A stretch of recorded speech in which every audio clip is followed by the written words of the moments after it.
If it's Christian, we're talking about it. This is the Mike Charleston Show.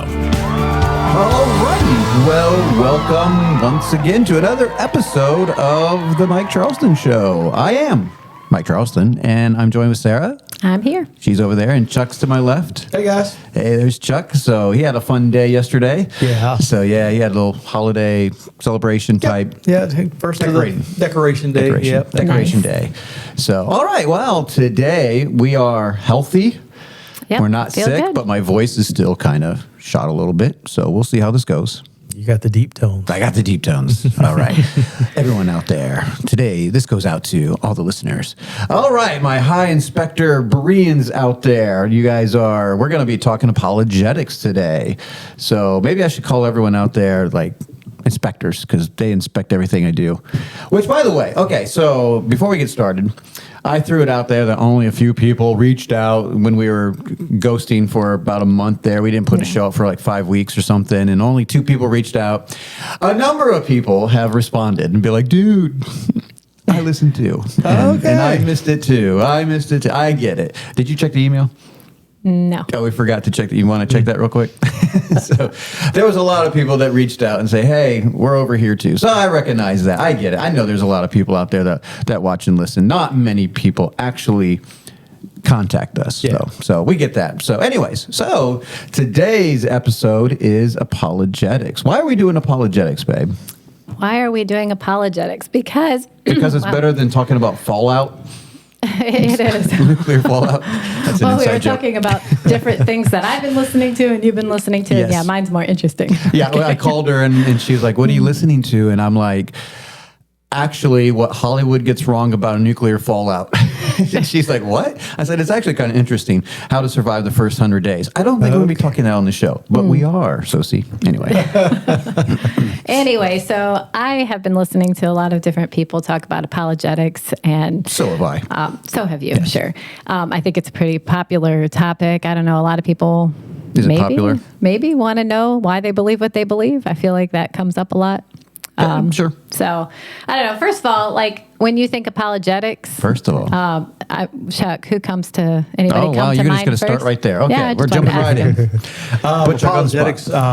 I can't think of his name. Cold Case Christianity is probably J. Warner Wallace. is Yeah, probably okay. one of my favorites. Cold Case detective that actually approaches all of the questions that he does for the scriptures in the same vein that he does for his job. So that's pretty cool. Yeah. Yeah, absolutely. No, Yeah. So I think I first learned about apologetics must have been like, I'm guessing in Bible college, although I don't remember studying it. we in Bible. studied apologetics in Bible college. Yes. That was a long time ago. You so also I probably, failed a lot of classes. I did not fail. Okay.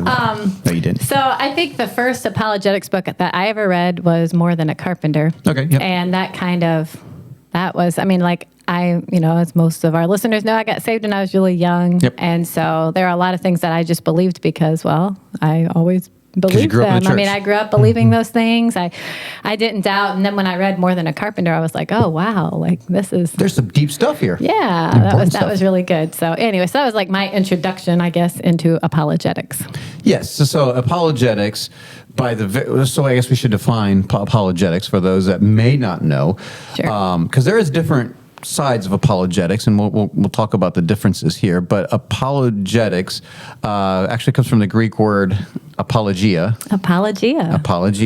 which means to defend, to give a defense, to answer, defend, yep. which comes from the Bible verse. Which Bible verse? 1 Peter 3:15, when you think apologetics, I feel like This is the everybody's going to verse. think of this verse. It says, but sanctify the Lord God in your hearts and be ready always to give an answer to every man that asketh you a reason of the hope that is in you with meekness and fear. So that's kind of the verse that kind of starts all of this with apologetics, and apologia is the word there, and so that's kind of where we start. Now there's two forms of, actually there's a lot of forms of apologetics, but just to start off, there is apologetics within what they call presuppositional.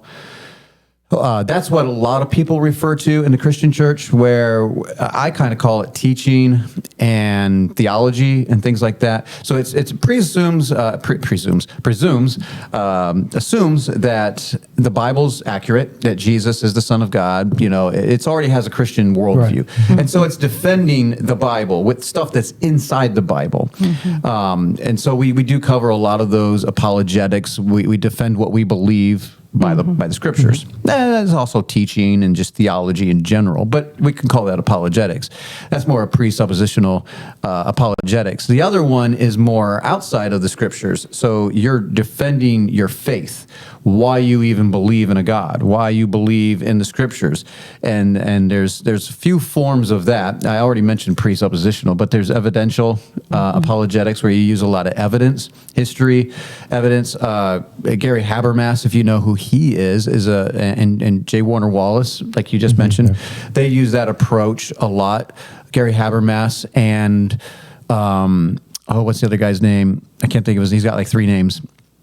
They're excellent on the resurrection, and they talk about the resurrection a good bit. You're talking about William Lane Craig. Yeah, William Lane Craig. The other form of apologetics is is it classical? They say classical, which is William Lane Craig. And Okay, well, I sure, maybe, I guess. I would put him more in the evidence, but whatever. Yeah. The classical Christianity, classical apologetics is more of the, proving God through the cosmological arguments and just proving the existence of God and, what history and things like that. They kind of blend into each other. The last one is more of a cumulative approach, which is maybe mine because I'm lazy, maybe. I don't know. It's using all of them, just kind of a little bit here, a little bit of history, evidential, presuppositional even.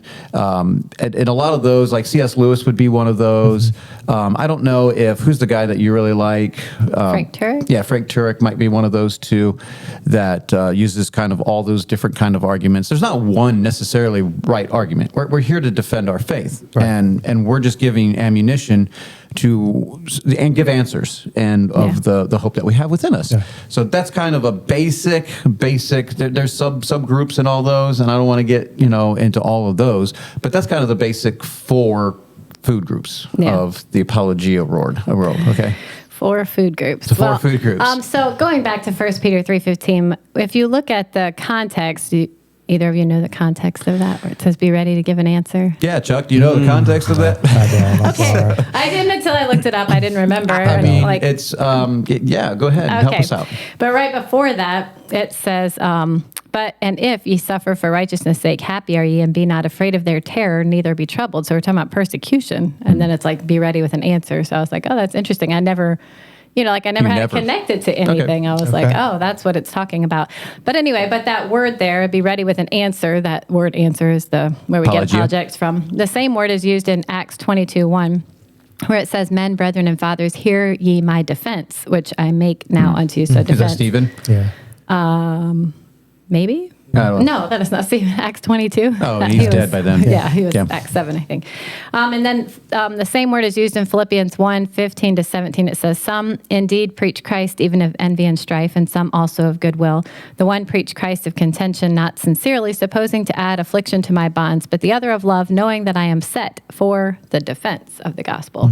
So when we talk about apologetics, that's what we're talking about, is how can you defend the gospel? How can you defend what you believe? The biggest question that comes to my mind is, how do you know God's real? Right. That God exists. Right. And like you say, that's going to be, often you have to prove that outside of the Bible. Yes, you do. People are a lot of people have a problem with this. A lot of Christians have a problem with this because the Bible is the answer for everything in our lives. And I agree with that. Like I am all for the Bible. I think that is our standard, and it explains everything for us. But what happens when you don't believe the Bible? There are people out there that don't know about the Bible or don't believe the Bible. Yeah. So how do you argue? You can't use the Bible to argue the Bible to a person that doesn't believe. You know what I'm saying? So a lot of apologetics is without the Bible. Now, presuppositional Apologetics is going to use the Bible extensively. And that's a lot of what we do on the show, actually. Yeah. And like you were asking me if, Mike Winger or Alan Parr are, apologetics people. And I'm like, not really, but they would do the presuppositional probably. They defend the faith within the terms of Christianity. They're talking to Christians mostly. Yeah. And so there's a lot of the arguments are outside of the Bible, more evidential. Yeah, that's right. looking at what you can see and trying to understand. How do you explain it without there being someone outside of this earthly realm, this earthly universe that made this happen? Now, can you actually explain everything you see without some supernatural intervention? Right. Well, let me put Chuck on the spot. Can I put Chuck on the spot? Sure. Okay, so you're not you didn't go to Bible college, and which is a good thing to have you on the show because it's like you're the everyday man, right? Sure. You're a normal Christian guy. People put people on pedestals. Oh, you went to Bible college. That doesn't matter.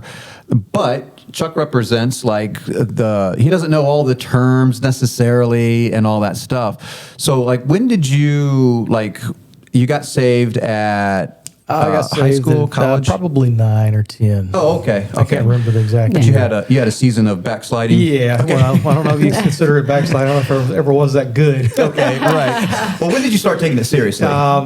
Basically freshman year in college. Okay. So in college, late high school, freshman year in college. You probably didn't know how to defend your faith back then, right? So when did you start experiencing a lot of apologetics? Early in marriage, had a couple that were older than us that kind of came alongside and really kind of helped guide us in a number of areas. Yeah, and challenge. Yeah. Have somebody challenge you on some thoughts and make you go back and dig to study. Yeah, absolutely. That helped. Yeah, absolutely. And that's part of discipleship.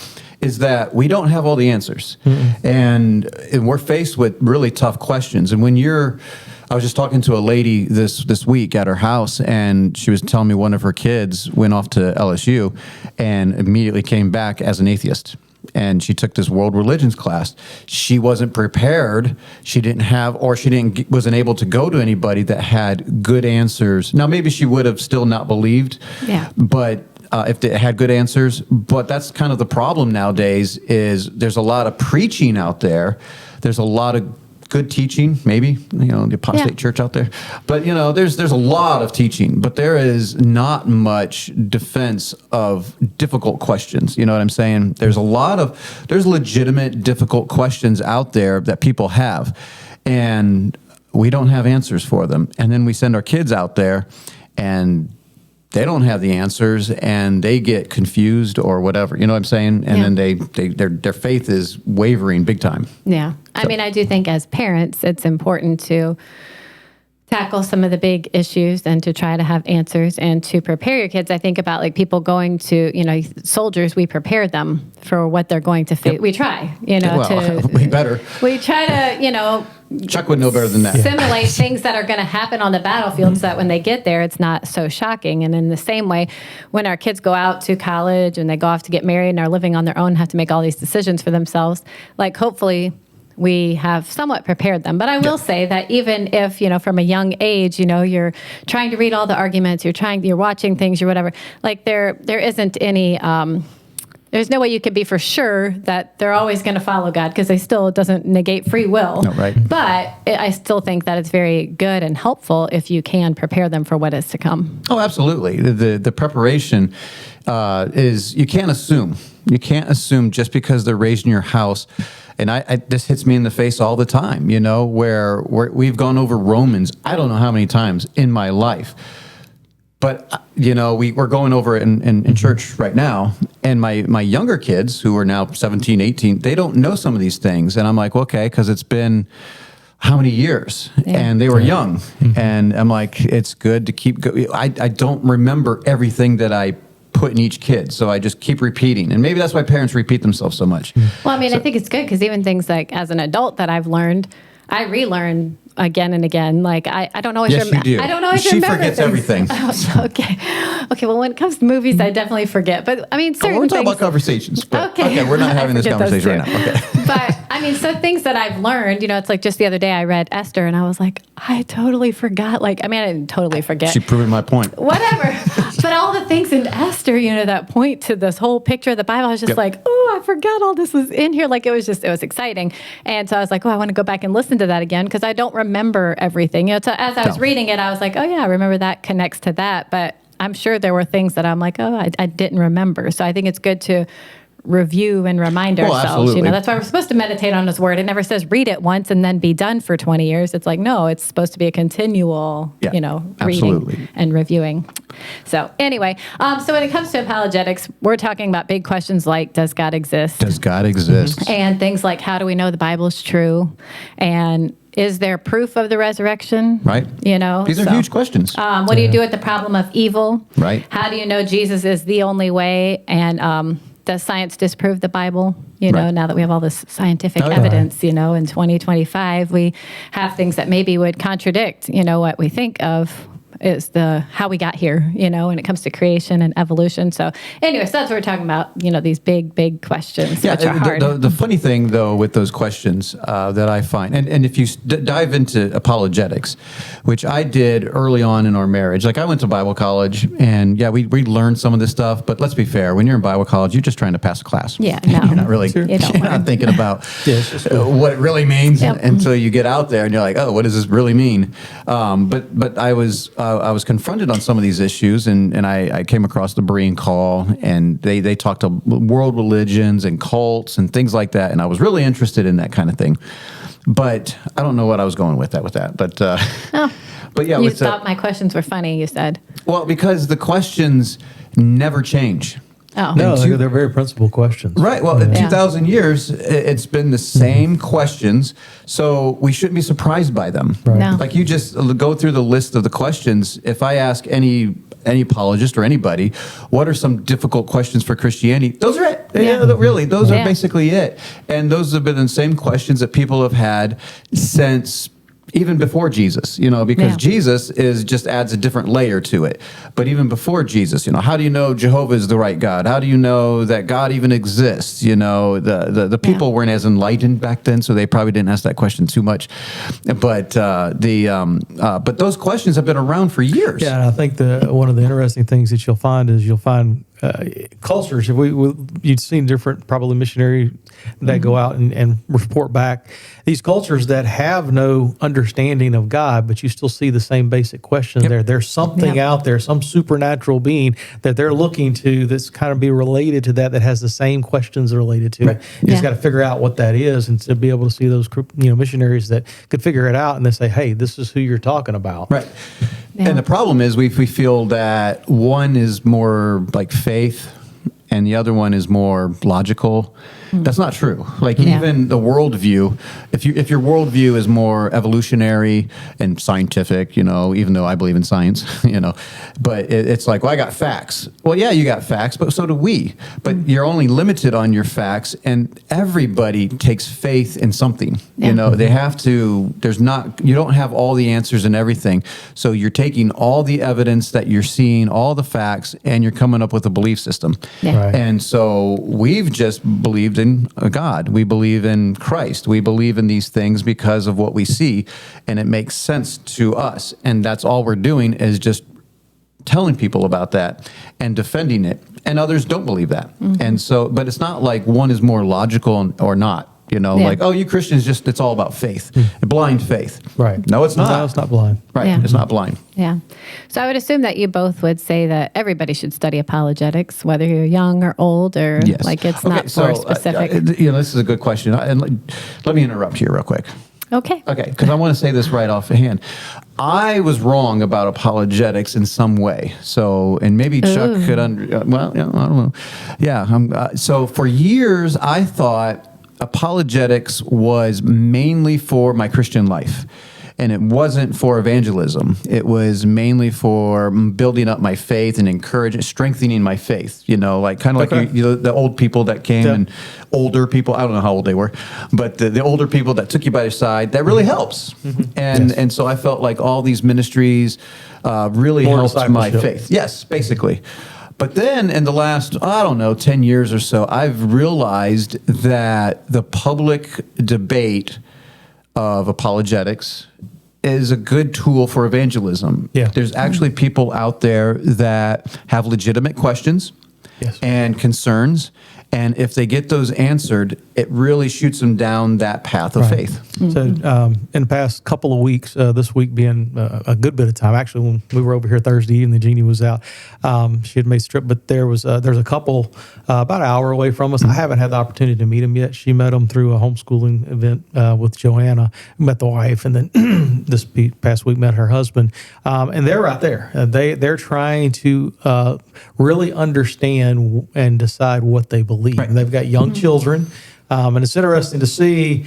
The area that they're in is there's a Mennonite community in here, so they're getting some of the influence from them. Right. It's interesting to see some of the things where they're like, the piece of material will be presented, and he's like, "Well, don't show that to my kid yet, because I don't know that I believe it." Sure. So it's like they're asking for the right reasons. They're wanting to give their children the truth, but yet they're still trying to figure out what the truth is. So and apologetics in that case was great. She spent, I think, a couple hours the other night talking with them while we were over here. Answers. Wow. Yeah, try to. Right. So kind of looking forward to being able to meet them. I want to have them over to the house whenever we can. But definitely something that's used for evangelism at this point, especially someone who's trying to figure out what's truth. Right. Well, and because people will say, Paul only knew Christ and him crucified, and when I was among you, I only preached Christ and him crucified. And I'm not against that. Like, preach Christ and him crucified. And there is power in the message of the cross. There's no doubt when we preach Christ. But at some point, there are people with legitimate questions that are like, okay, but this, it doesn't make sense. Like, how does this make sense? And if we can help them, why not? Yeah. And I don't have all the answers, and so if something doesn't make sense, I want to make sense of some things in the world. And when it helps me out, I'm like, okay, that's at least reasonable. It may not clear up all the answers out there, but okay, this is reasonable. And like we always said before, that we have a reasonable faith. We don't have all the answers out there. We've never seen God. We can see the effects of God, but we don't have all the answers. But we have enough evidence to believe in a God and believe that the scriptures are true and that Jesus rose from the dead. And, all these problems those questions that you said have, we have enough evidence that I can be like, I have enough faith to believe this. Yeah. Which reminds me of that book you were just reading. I don't have enough faith to be an atheist. Yeah. By Frank Turek and Norman Geisler. Greg Kokel, but it's not him. No. It's the other guy. Yeah. No, it's both of them wrote that one. That's a good one. It is a good one. Really good. The first, 4, 5, 6 chapters are about evolution, whatever. So a lot of it, I'm like, wow, it's deep stuff. Okay. But I was listening to it, so now I'm reading it because, you just get it differently when you listen. So people feel like, okay, like the evolution creation issue, do I have to be a scientist to argue this? Do I have to be a philosopher to argue all these things? Do I have to be an archaeologist to do all these things? You know what I'm saying? What would you guys say to that? Oh, I think that from an evolutionist standpoint, they're wanting to be able to explain everything within the realms of this universe and the limitations that we have here, and they're not willing to accept the concept that there may be something outside of this universe, some supernatural being. So I would go to that perspective of trying to question them on how do these things happen without there being some intervention from a greater power. Right. I mean, I think that. I'm not a scientist, nor am I going to be. And, no matter how much I read and listen to it, I'm not going to remember, you're not a lot of the things I read. Qualified as a scientist, I am not. So you're going to be disregarded. However, I do think that it's very helpful if I can try to read some and have something, some questions that I could ask to somebody that is, believing in evolution or whatever. And I think it's very lazy to just be like, well, I don't know, I'm not a scientist, or go read this, go read I Don't Have Enough Faith to Be an Atheist and see what those guys said, because wow, it sounded pretty good to me, and it's like, and yes, we can direct people to things that have helped us or do go way deeper into that, but I also think that, we should try to dig a little bit and try to, on an elementary level, like, okay, how can I start to, defend? But I mean, for me, it's like, also knowing, like for me, I come to believe in creation because I believe in the Bible. And so it's like, that's, just, I guess, knowing where I stand, I think is also very helpful, because I feel like some people, why is that funny? Because I believe in creation, not because of the Bible. Okay, well, I don't believe in it just because of the Bible, but I have a book that tells me how it all began. Like, I know we're all here, so this didn't all just happen. Somehow something happened, and it's like, well, I have a book that actually tells me how it happened. So I'm like, well, but I realize for a lot of people that believe in evolution, they don't believe in the book. For reality, and I understand it's easier for us because we're Christians, but it is simpler to be able to believe the Bible than it is to try to prove it without. It is true. It is true. That's true. And that's where, if you look at the public discourse and all that, that's what people like John Lennox, is out there, and not Greg Koukl, the other guy. I keep calling. What's wrong with Greg Koukl? He's maybe a good him. guy too. I don't know. I see him more of a street evangelist, but okay. Okay. But the other guy, not enough faith. Frank Turek. Yeah, I keep calling him Greg Koukl. But Frank Turek, stuff like that. They get engaged in the public debate. Even someone like Charlie Kirk, who he wasn't the greatest theologian. No, but he did know a lot of the Bible, and he would, argue with people about evolution a lot, and he could show you apologetics, right? Yeah, and he could show you not from Scripture that there's proof that we can look at and see that there is a God and you're not him. Let's start right there. So it's like, so people like that engage in the culture, you are having a tougher time, because let's be fair, if we all just believed the Bible was true, well, then we can just argue Bible, and then, which we do, and we have denominations for that. But anyway. True. Well, so, I have on here several reasons why we should study apologetics, which we've obviously been talking about. But the first one I have is Truth Matters. And isn't that a podcast? Truth Matters. Okay. Probably. Yeah. I don't know. I don't know if I've heard it, but yeah, probably. But, people talk about truth and what is truth. We've had we did an episode on truth and what is truth. There is, I believe there is an absolute objective truth. No, there's absolute truth. Okay. There's not objective truth. Okay, it's not objective. Well, it is. I get those words mixed up. Whatever. There is absolute truth. Okay, yes. And so if there is absolute truth, it's like, well, then wouldn't we want to seek to find that? And that's part of what apologetics is. And then the second reason I have is to build up your faith, which we talked about. Right. Any verse come to mind? Build yourself up in the most holy faith. Yes. Where he says he was going to write to them about something else, and he's like, but I had to switch, last minute. And he said, exhort you that ye should earnestly contend for the faith which was once delivered unto the saints. Why? And then the next verse says, because there are certain men crept in unawares who were before of old ordained to this condemnation, ungodly men, turning the grace of God into lasciviousness and denying the only Lord God and our Lord Jesus Christ. So anyway, so that's the why they need to learn to contend for the faith. And there are definitely certain men that are trying to do that today. Yes, and not just in the church, but outside the church, that are aggressively attacking Christianity and saying we're all dummy. We're all dumb. We don't know what we're talking about. We don't believe in science. They label us and stuff like that. There are plenty of Christian scientists out there that believe in the Bible. Right. Many. Right. There's plenty of scientists that are Christians, I should say. Yes. I know. It's like Christian Scientology. Right. Not that right. Not necessarily so. That's all I meant. And then I have to be able to answer the skeptics. Titus 1:9 says, holding fast the faithful word as he hath been taught, that he may be able by sound doctrine both to exhort and to convince the gainsayers. Gainsayers meaning the people that don't. Gainsaying. No. The skeptics, the critics, it's like you want to be able to convince them. So it's like, okay. And then the last one I have is it can encourage other believers. Obviously, when, you're studying something and you come and bring it and it's like, hey, I've been studying faith, or I've been studying Daniel, or I've been studying, whatever we've been studying, and we can share that with people, it builds them up. It's like, and that's what we're supposed to do. That's what the whole point of the church is. The body of Christ comes together to exhort one anher to love and do good works. Absolutely, because there's those times where you don't know the future. We don't know who we're going to meet. We don't know. So there's people in my life for a reason. And so Chuck's not going to give me all the answers. Larry's not going to give me all the answers, people I work with, but cumulative, we help each other out. And it's like, I remember Chuck saying something about this topic, and or he meant, and I'm talking to a Jehovah's Witness, let's say, and I'm like, oh man, and if I can't have the answers, I could be like, well, I know who does. Yeah. I remember him talking a lot about this. Let me give him a call, and because I got this guy's number, and I really want to help him out, but I don't remember. It just sends you down that road, and so that's kind of what it's all about. I don't know everything about the world, but I could point you in directions, and we have some resources that we can point you out to, that these people who are specialized in their field, that know what they're talking about. I can read their stuff, make sense of it, and be like, I can regurgitate some of it, but I can also say, hey, Chuck, you should read More Than a Carpenter. It's a really good book, and get you going down that road. You know what I'm saying? Yeah. So that was my next question: is where can you begin? I think probably one of the, if you want a short, simple one.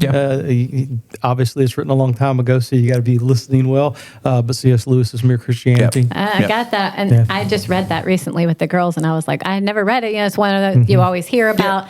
So I read it, and I was like, wow, like that's some solid work right there. Yeah, you're not going to find a lot of Bible verses per se when you go through that. No. But once again, it's a philosophical argument that's outside of Scripture. It's his journey too. Yeah, but it's a lot of meat. He really condenses a lot of thought into a very short, succinct amount of reading for you. Yeah, I know a lot of people have problems with C.S. Lewis, but when it comes to defending, you got to at least read it. Yeah. Same thing with More Than a Carpenter. Yeah. That is a good one too. Not Enough Faith for I Don't Have Enough Faith to Be an Atheist by Frank Turek and Norman Geisler. Yeah, Norman Geisler, he writes a lot of the books on the cults and things like that. So he's got a worldview like that. And then Frank Turek does a lot of public discourse.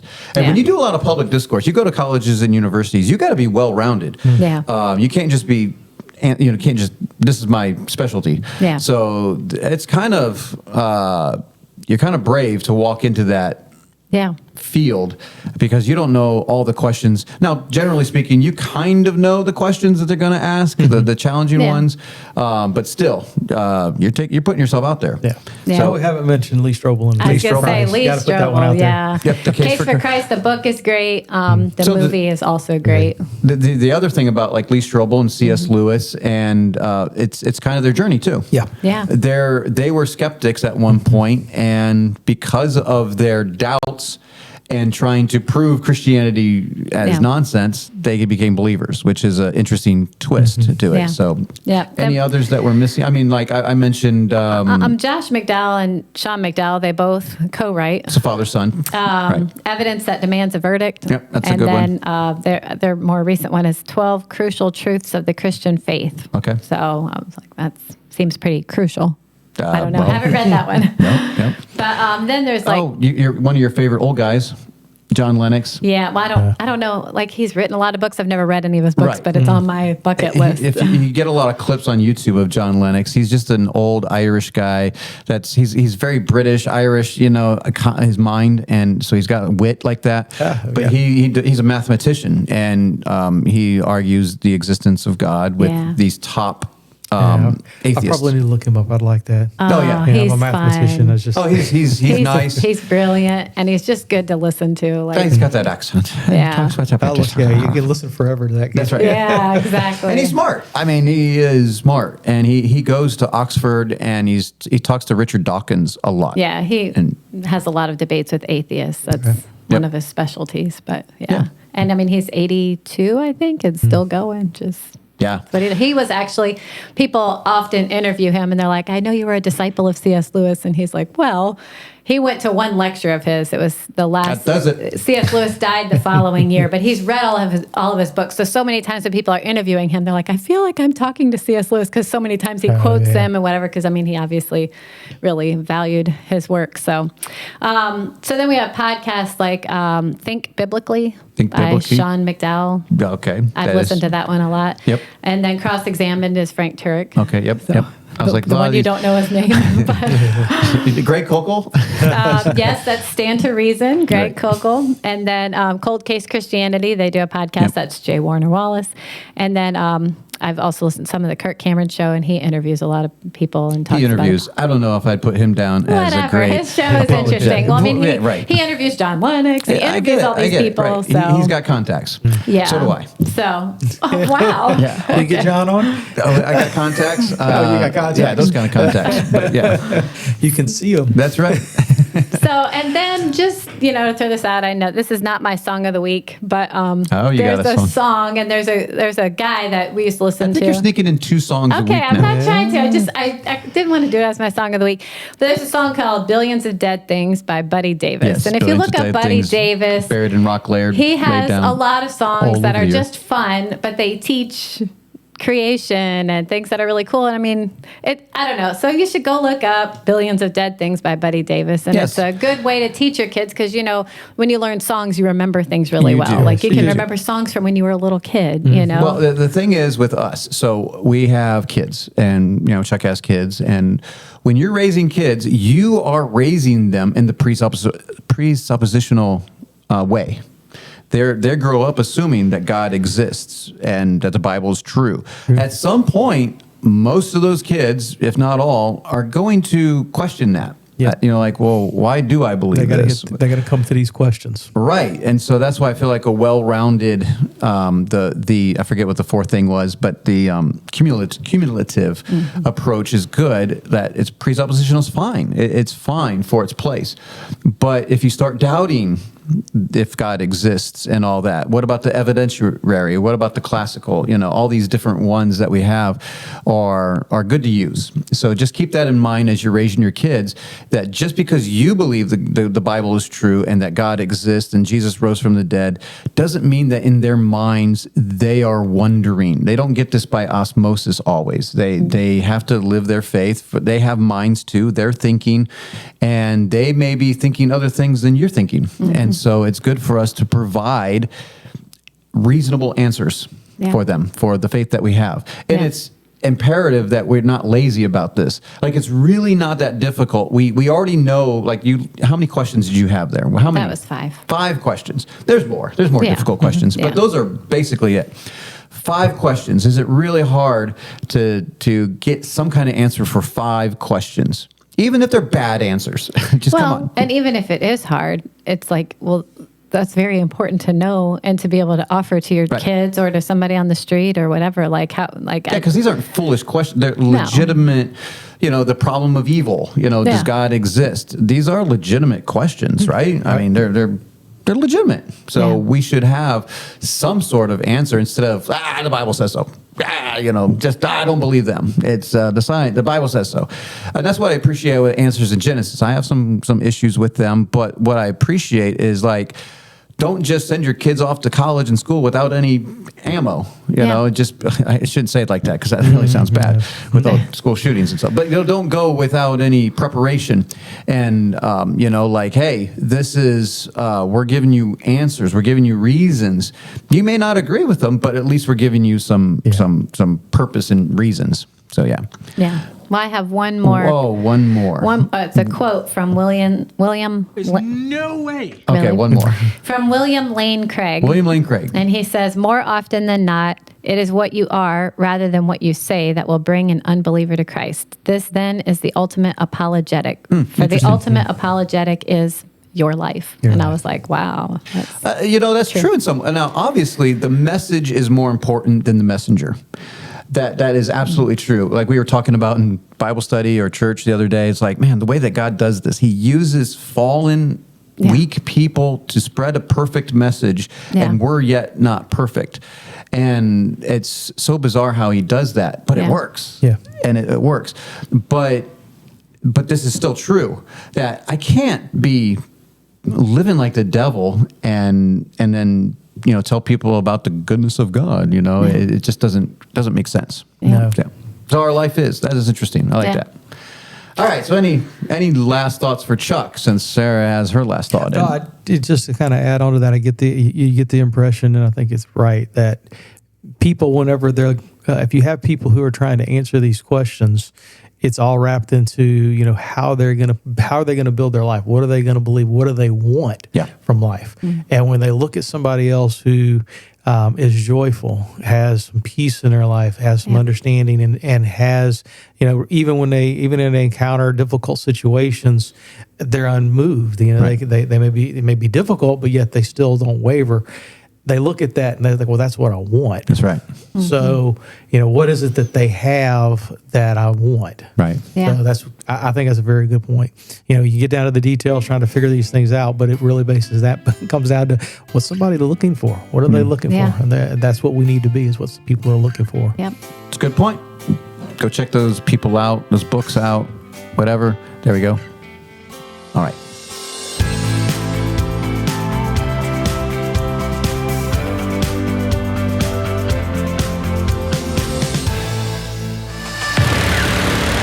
The Mike Charleston Show.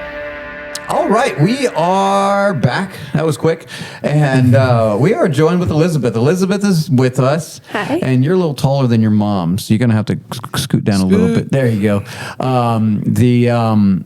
She's got a little problem with her voice. Yeah, Yeah. I lost my voice for 3 days. You so, did. Yeah. And she found it, so that was good. So, all right, so instead of a game, we're not doing a game this time, right? That's right. This is more like questions. Okay, you still have some of your voice Questions gone. and answers. Yeah. Questions and answers. So this is going to be like holiday themed. Holiday themed. Okay. Yep. It is the holiday season. it is. It is between Thanksgiving and Christmas and New Year's and all that. So it is the holiday season. Yep. Why don't we go ahead and let's go? All right. What do we have? So what is your favorite holiday dish, food or dish, that you only get this time of year? Okay, so it could be Thanksgiving, whatever. It could be, Thanksgiving, Christmas, New Year's. Okay, well, Only this time of year. mine's easy. Go ahead. I would have to say this time of year, my favorite probably would be dressing, like Oh, a really? cornbread dressing or even a stuffing. Okay, you like that? I do. Well, I mean, it's unique to It is. this time of year It for is, me. I absolutely. don't usually do it any other times. Mine's eggnog. I wish they had eggnog year round. I don't. Yes, probably right. But I love eggnog, Yes. and Had there's a lots of lot that of other yesterday. things. But what's that? I had lots of that yesterday. Did you? Oh yes, but I would probably pay for it if they had it year round. Yeah. But I do like a little glass of eggnog, obviously without any alcohol in it. Yeah. And well, I should say obviously, but yeah. But it's because my favorite one. It sounds funny, and maybe I shouldn't say this, but it is Southern Comfort. I figured you were going to say that. And it's not. There's no alcohol in it, No, but it's not. it does. It That's is. a very, very rich one. I have is. to cut that one. Oh, really? Yeah, I don't. Oh, that's good. It's thick. I like It it. is very thick. Very thick. All right, what do we got? All right. Is there a holiday movie or show you have to watch every year? Oh my goodness! every year. Yes. So we did it last night. Oh, did you? Yeah, It's a Wonderful Life. That's Okay. just always a thing. I was gonna say, growing up, it was always "It's a Wonderful Life" we watched. I know some people do Christmas Story. I hated that movie. I didn't care for it. You're gonna shoot your eye out. But I don't know. For us, it's got to be While You Were Sleeping. Maybe. Is that a Christmas movie? It is. We'll get Christmas, that New one Year's sometime. movie. Right. We always did the Charlie Brown special too when I was growing up. Yes. And so yeah, but Brown Special is good. yeah, it's fine. It's kind of pathetic in some ways, but Yeah. it was fun. Okay, I've never what else? seen it, so. You've never seen They've it? never seen it. Oh, it's so old. Wow. They that's wouldn't like a amazing. cartoon at this point. I don't know. I tried making Elf a go-to, but Sarah was not having it. Not She gonna didn't like happen. Elf. She We doesn't did, like we did Grinch the other night. Did you? Yeah. I saw Grinch playing somewhere, and it looks creepy. But did you do the cartoon? Yeah, the cartoon. Oh, okay, that's different than the Live action. Yeah, the live action. Yeah. Okay, No, I'm I all did over the live place here. Okay, what else do we have? What is the best gift you've received? Oh my goodness, this is tough. All-time best gift. I got a few. I got a number of I got a top 5, but I don't know which one's the top. Do you have? No, I don't name have one that. of No. the- Okay, I'll Around. start. So I think when I was 18, 19, my parents got me a guitar, and that was my first Fender, and that was a good guitar. A few years ago, my kids all pitched in and got me an authentic Patrice Bergeron Bruins jersey. Oh, that was a good one too. So I've had some good gifts in my day. I'm not a gift giver per se. Gifts aren't my love language, but when I get a good gift, I hold on to it forever and ever. Yep. Oh man. Can I cheat? I got 2 birthdays go in ahead. December. I can say I got my 2 daughters. That is cheating. No, that's not. No, that's cheating. No. You can't think of a gift. Nothing. Not one that just jumps out at me. Well, what about like anything you remember? Do your kids get you gifts? I mean, going back to childhood, I remember one of the most memorable was a Red Ryder? a 10-speed bike. A 10-speed. Okay. Yeah, like a 10-speed bike my parents got me. I don't know. You know, it was. I grew up in a family, especially on my mom's side, that loved to give gifts, and it was just Overwhelming. Yes. Yes. Yeah. My grandmother would start shopping, Christmas shopping in like May. Oh, wow. Yes, it was crazy. All right. What do we got? All right. What is your favorite holiday cookie? Okay. Favorite holiday cookie. Well, my favorite cookie is the Double Dream chocolate chip cookie.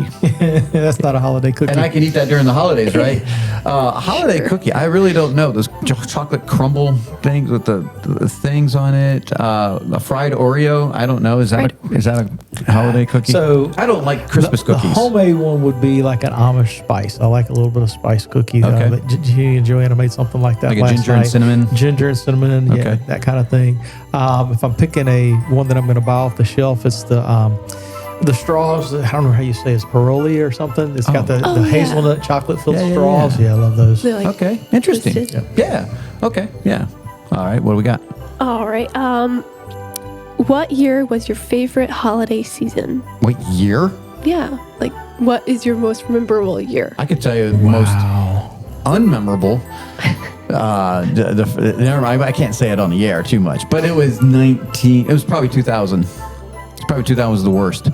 But the most memorable.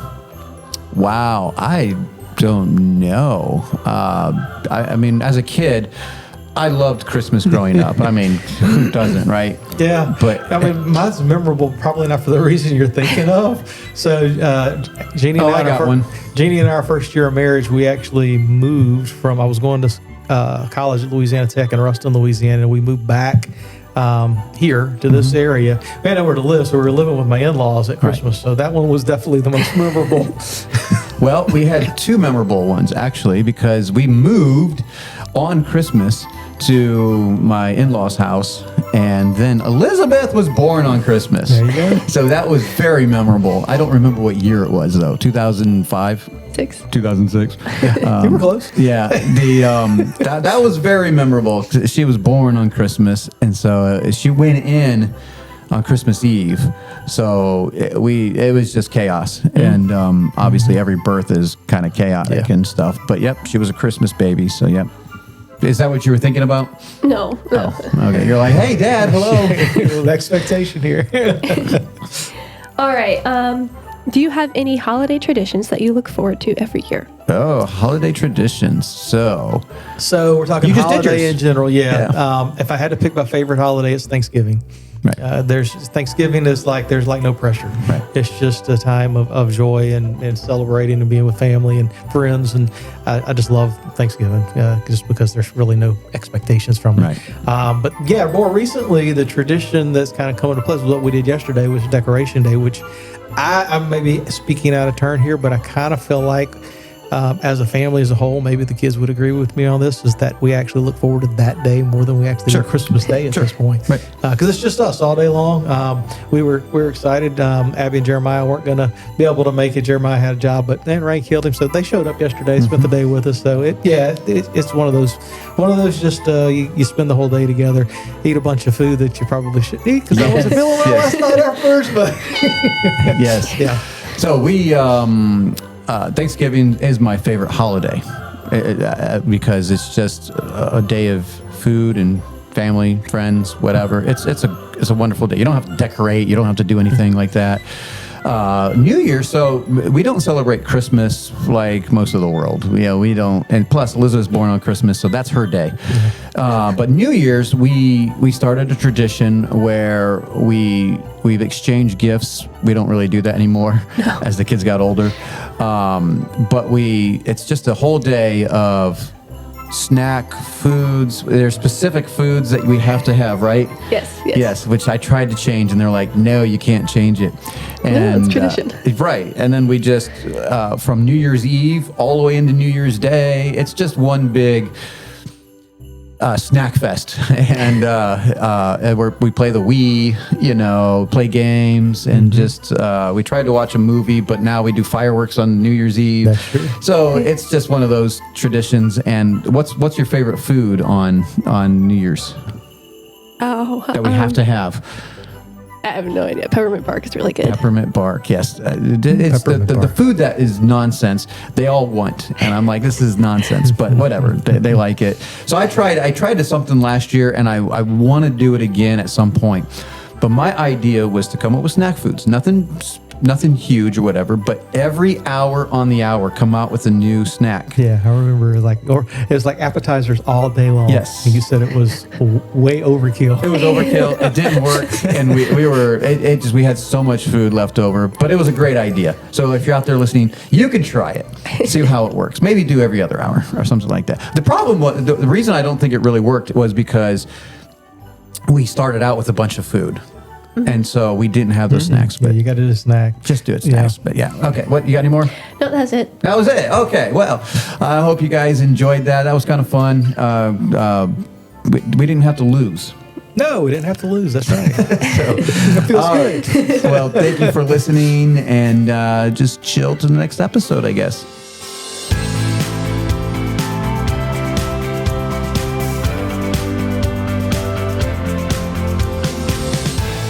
Music with Sarah. What song do you like?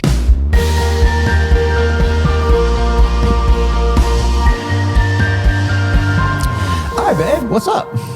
I'm ready for a song. We got a song of the week. I think you're sneaking a couple songs in every week. Okay. It happened the last 2 weeks, but it probably won't happen again, It maybe. probably won't happen I again, don't know. sure. So what do we have this week? This week, It's kind of not a new song, is it? it is not. This song came Okay. out in 2015. That's not new. And for those of you that are on 10 years. Spotify, you know your Spotify Wrapped just came out. Oh, so okay. this was on it asks you if you want to add your playlist, Yep. add all the recent songs that you played a lot to your playlist. And anyway, so I've listened to this one a lot. So it was on my list, and I was like, I love this song. So I thought I'd share it with everybody. It's called Come to the Table by Sidewalk Prophets. Sidewalk Prophets, not your usually go-to It's move, not my but, usual yeah. go-to, but I thought, They come on a couple bangers. Yeah. So, but this song, the gist of the song is basically, like salvation is for all. Come to the table. Come to like the he's table. offering something, and you can come. And so And the table is a picture of like Jesus. Yeah. And so, I don't know, just in all my studying of apologetics and why we study that, it's like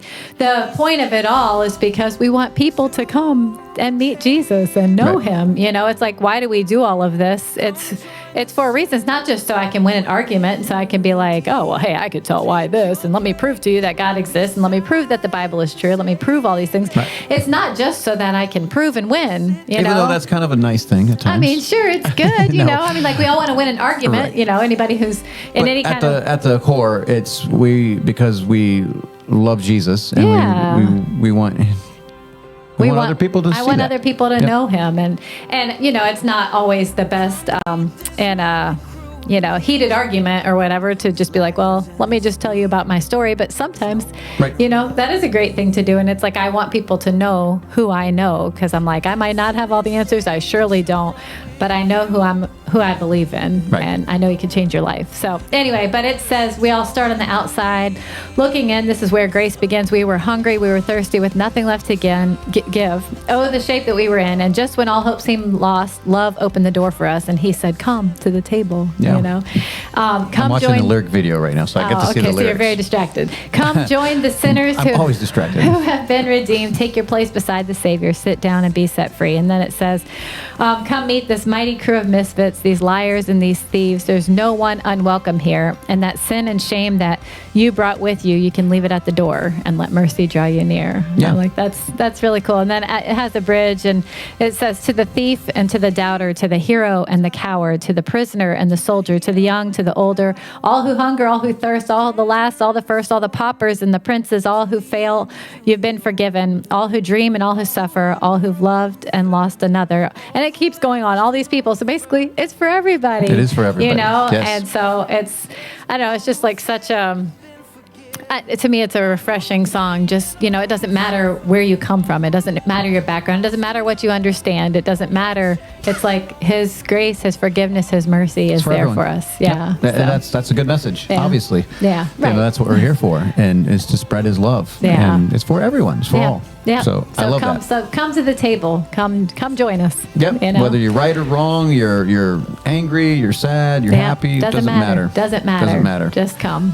So. Come to the table. Wow, we didn't talk enough because it's still playing. Wow, I'm It's sorry. only Well, I mean, I four- can keep going, but anyway, so it's a good song. Y'all go check it out, Spotify or whatever, Apple. It's called "Come to the Table." Sidewalk Prophets. Sidewalk Prophets. Yeah, Sidewalk Prophets. Now, I'm listening to the lyric video, but they also have an official video, whatever. Yeah. But It's all out actually, there. it says official lyrics. Okay, anyway, yeah, go check it out. Go check it out. YouTube, Spotify, Apple, whatever it is. Go check it out. All right. Thanks. The Mike Charleston Show is brought to you by Fellowship of Believers. For more information, go to our website at fellowshipofbelievers.org. Thank you for listening. We hope we have encouraged you to stand strong in the Lord Jesus and grow in Him.